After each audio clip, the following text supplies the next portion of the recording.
So ಬೆಂಗಳೂರಿನಲ್ಲಿ ಹಾಡ ಹಗಲೇ 7,11,00,000 ರೂಪಾಯಿ ದರೋಡೆ ಮಾಡಿದಂತಹ ಪ್ರಕರಣದ ತನಿಖೆ ಈಗಲೂ ಕೂಡ ಇನ್ನೂ ಮುಂದುವರಿತಾ ಇದೆ. ಬಹಳ ಗಂಭೀರವಾಗಿ ತಗೊಂಡಿದ್ದಾರೆ ಸರ್ಕಾರ ಮತ್ತು ಪೊಲೀಸ್ ಇಲಾಖೆ. ತನಿಖೆಯಲ್ಲಿ ದರೋಡೆಕೋರರ ಕಳ್ಳಾಟ ಬಯಲಾಗಿದೆ. ಪೊಲೀಸರಿಗೆ ತಗ್ಲಾಕೊಳ್ಳದೆ ಇರೋದಕ್ಕೆ ಹಲವು ರೀತಿ ಮಾಸ್ಟರ್ ಪ್ಲಾನ್ ಮಾಡಿರೋದು ಕಂಡು ಬಂದಿದೆ. ದರೋಡೆಕೋರರು ಎಲ್ಲಿಯೂ ಕೂಡ ಫೋನ್ಗಳಲ್ಲಿ ನಾರ್ಮಲ್ ಕಾಲ್ ಮಾತಾಡೇ ಇಲ್ಲ. ವಾಟ್ಸಪ್ ಕಾಲ್ಗಳಲ್ಲಿ ಮಾತ್ರ ಮಾತನಾಡಿರೋದು ತಿಳಿದು ಬಂದಿದೆ. ನಾರ್ಮಲ್ ಕಾಲ್ ಮಾತಾಡಿದ್ರೆ ಸುಲಭವಾಗಿ ನಮ್ಮನ್ನು ಪೊಲೀಸರು ಬಂಧನ ಮಾಡ್ತಾರೆ ಅನ್ನೋ ಕಾರಣಕ್ಕೆ ವಾಟ್ಸಪ್ ಕಾಲನ್ನು ಬಳಸಿದ್ದಾರೆ.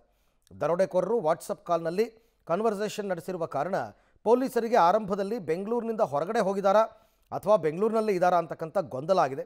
ವಾಟ್ಸಪ್ ಕಾಲ್ ಬಳಕೆ ಮಾಡಿರೋದು ಖಾತ್ರಿ ಆಗ್ತಾ ಇದ್ದಂತೆ ಪೊಲೀಸರು CCTVಗಳ ಮೊರೆ ಹೋಗಿದ್ದಾರೆ.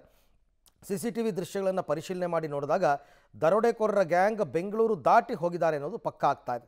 ಅಲ್ಲಿಂದ ಆಂಧ್ರ ಪ್ರದೇಶ ಹಾಗೂ ತಮಿಳುನಾಡಿಗೆ 2 ತಂಡ ಹೋದರೆ ಬೆಂಗಳೂರಿನಲ್ಲಿ ಒಂದು ತಂಡ ದರೋಡೆಕೋರರಿಗೋಸ್ಕರ ಹುಡುಕಾಟವನ್ನು ನಡೆಸ್ತಾ ಇದ್ದಾರೆ.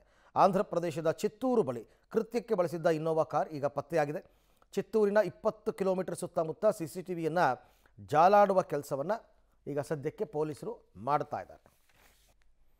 ಬೆಂಗಳೂರಿನಲ್ಲಿ ಹಾಡು ಹಗಲೇ 7,11,00,000 ದರೋಡೆ ಮಾಡಿದ ಪ್ರಕರಣದ ತನಿಖೆ ಈಗ ಮುಂದುವರಿತಾ ಇದೆ. 3 ತಂಡ ಮಾಡಿಕೊಂಡು ಒಂದು ತಂಡ ತಮಿಳುನಾಡು, ಒಂದು ಆಂಧ್ರ ಪ್ರದೇಶ, ಮತ್ತೊಂದು ಬೆಂಗಳೂರಿನಲ್ಲಿ ಹುಡುಕಾಟವನ್ನು ನಡೆಸಿದ್ದಾರೆ.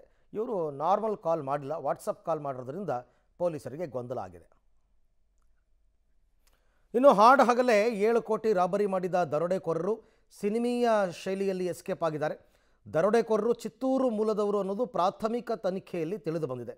ದರೋಡೆಗೂ ಮುನ್ನ ಪಕ್ಕಾ ಪ್ಲಾನ್ ಮಾಡಿರೋದು ಕೂಡ ಗೊತ್ತಾಗಿದೆ. ಪೊಲೀಸರನ್ನು ಡೈವರ್ಟ್ ಮಾಡಿ ಕಣ್ತಪ್ಪಿಸಿ ಪರಾರಿಯಾಗಿದ್ದಾರೆ. ಡೈರಿ ಸರ್ಕಲ್ ಫ್ಲೈಓವರ್ ಮೇಲೇ ಹಣವನ್ನು ಬೇರೊಂದು ವಾಹನಕ್ಕೆ ಶಿಫ್ಟ್ ಮಾಡಿ ಖಾಲಿ ವಾಹನದೊಂದಿಗೆ ಆಂಧ್ರ ಕಡೆಗೆ ಹೋಗಿ ಇನ್ನೋವಾ ಕಾರನ್ನು ಬಿಟ್ಟು ಎಸ್ಕೇಪ್ ಆಗಿದ್ದಾರೆ.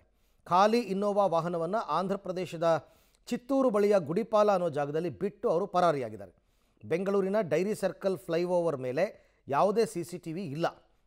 ಹಣವನ್ನು ತಗೊಂಡು ಯಾವುದೇ ದಾರಿಯಲ್ಲಿ ಹೋದರೂ ಪೊಲೀಸರು ಪತ್ತೆ ಮಾಡ್ತಾರೆ.